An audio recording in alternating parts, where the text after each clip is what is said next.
Good morning, students. Welcome back to our class. That is International Business. Today we are going to start with our new chapter. This is fifth unit. In that we are going to learn about the strategic planning, how the planning should have to be there in the international market. Yeah, strategic. It itself talks about the creativity, uh, information. That means changes of ideas or planning, creating something new into the international market. So, if you see on the screen, the definition and meaning is there clearly on that. The process through which the worldwide companies evaluate past results, assess their corporate strengths and weakness, and maps out future resource allocation and strategic based on marketplace opportunities and threats. So, in the international market, they had to create those activities in the international boundaries that the opportunity should be have to be created in the market. What are the goods are available in the neighboring country? What sort of export and import is taking place? We have to understand the SWOT analysis: strength, weakness, opportunity, and threats. If you analyze this thing, then simultaneously you can see the changes in the international business where you can able to understand. If I take an example of IT industries, automobiles, where the manufacturing that means of automobiles mostly are from America and Japan and Europe, but they are targeting the rest of the countries in the world for their international business, and those activities which are added in expanding the business international levels are nothing but international strategic planning. If you see here on the screen one more example, strategic planning is a process. It is a total process in which the organizations or the individual leaders determine their vision. See, there is a lot of difference between a mission and a vision. So their vision will be so determined in such a way that the future will be identified, as well as goals and objectives of the organizations too.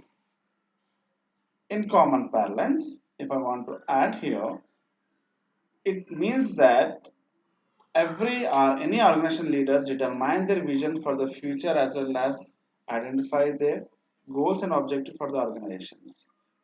So that the process also includes establishing the sequence in which those goals should fall so that the organization is enabled to reach its stated vision. In clear, short out way, I want to just explain you that any company or any individual leader who determines his vision for the future course of an action, that is nothing but goals. To create the demand in the product, to create market, to bring the activities in the market, and to establish the market for the future goals. That is nothing but strategic, international strategic planning. And what is the main purpose of strategic planning? It is used to set overall goals for your business and to develop a plan to achieve them. So, for example, if our business is there in our own country, host country, so the sales but the demand is not that much of our product, where we are the manufacturers or where we are the producers. The same product, if you sell the product or the goods in USA, the rate will be high, where you can expect uh, more profit you can generate from that same product. And that to be, if I take an example of mangoes, per kg mango in India in the seasonable area and the season, it will goes around from 100 rupees to 600 rupees per kg, depend on the varieties of product. If I send those goods to USA or Europe countries, the demand will be more because the product will be sold in the dollar rate of that country. As a result, $1 is equal to 80 or 90. Per kg, it will be goes for $8 to $10. That means almost 1,000 rupees per kg of Indian currency. From 1 kg, we can generate 400 to 500 rupees profit apart from general profit. So, which one is better? Your common answer will be if we are exporting the goods to other countries. That's the reason we had to create why America should have to purchase our mangoes, because we are providing the goods of generic products, generic goods. So that's the reason when the market is having a demand that India is going to provide the generic goods, the demand will be more in the other countries, and that's the reason they are going to add that. So they'll create the market. So it involves stepping back from your day-to-day operations and asking where your business is headed and what its priorities should be. Now, here are the top 5 benefits of strategic planning. First one, it allows any organizations to be proactive rather than reactive. Second one, it sets up a sense of directions. Third one, it increases operational efficiency. Then it helps to increase market share and profitability.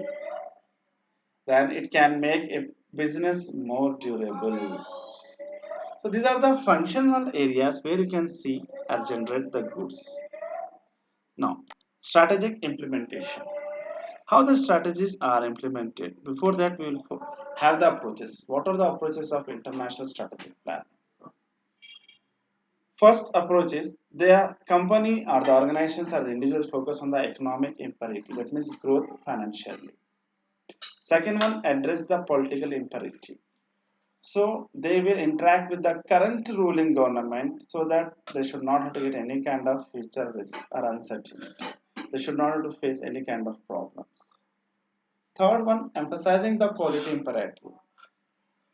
Nowadays, customers are focusing on the quality of the product. That's the reason the companies or the individuals leaders will not emphasize with the quality. Then last one, implementing an administrative coordination strategy. So whatever the goals are planned, it should have to implement in such a way that the administrative coordination system should use those strategies for the betterment of the organization. So these are the main approaches for the organizations. Now, strategy implementation. Strategy implementation can be take place via location based, ownership based, international joint ventures. So these are the things. So whatever the strategy when we are implementing, our strategies implementing should have to mostly focus on this criteria before starting the plan. Next one is strategic partnerships. If our business is on the partnership base, we have to function for that also. Then functional strategies, like what are the functions will be there? Marketing strategies, manufacturing, finance, HR, marketing, IT, R&D, all those things will be there. Now, steps involved in formulation. 7 elements of strategic plan are mission statement. First one is vision statement, mission statement, core values, SWOT analysis. SWOT means strength, weakness, opportunities, threats.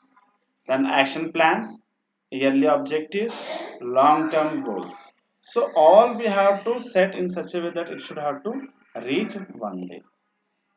If you see here in this picture, what is the main vision, mission, objective, strategy, approach, and tactics. So focusing on the small plans that supports the overall strategy are nothing but tactics. Methodology for executing the long-term plan. The long-term plan will design to achieve objectives. Now, if you see here, we are having internal environment assessment, international environment assessment. That means external and internal. First one, if you see here on the screen, the external environment assessment involves information gathering, information assessment, bargaining power of buyers, bargaining power of sellers, new entrants, that means competitors, treat of substitutes, and rivalry. Next, the international environment assessment consists of 3 codes. First one, physical resources and personal competencies, value chain analysis, goal settings. As in the last subject, in the last sem, we have read about value chain analysis. There was a separate topic and separate knowledge for that. If you see here in this picture, you can able to understand what do you mean by What are the primary activities? What are the support activities? Inbound operations, outbound logistic, marketing and services. And margins comes under the primary activities. Where are these margins? Where firm infrastructure, human resource management, technology development, procurement will come on the support activities. Now, goal settings will be in a smart way. That should be very specific. The goal should be specific. The goal should be measurable. The goal should be attainable. The goal should be relevant and it should be timely bound.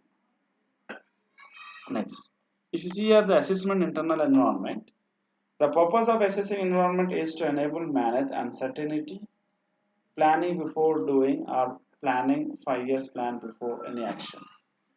Then managing uncertainty involves if the uncertainty is taking place, how you are going to sort out, how you are going to manage. With the help of seeking the relevant types of information, what do we have? Past data, present data, and the surrounding environment data. Then selection actions that reduce uncertainty. We have to select those actions which are going to reduce the uncertainty. And the last one is you have to implement those actions which you have selected that has the least uncertainty. Types of uncertainty like state uncertainty, effect uncertainty, and response uncertainty. So I hope students will understand the concept.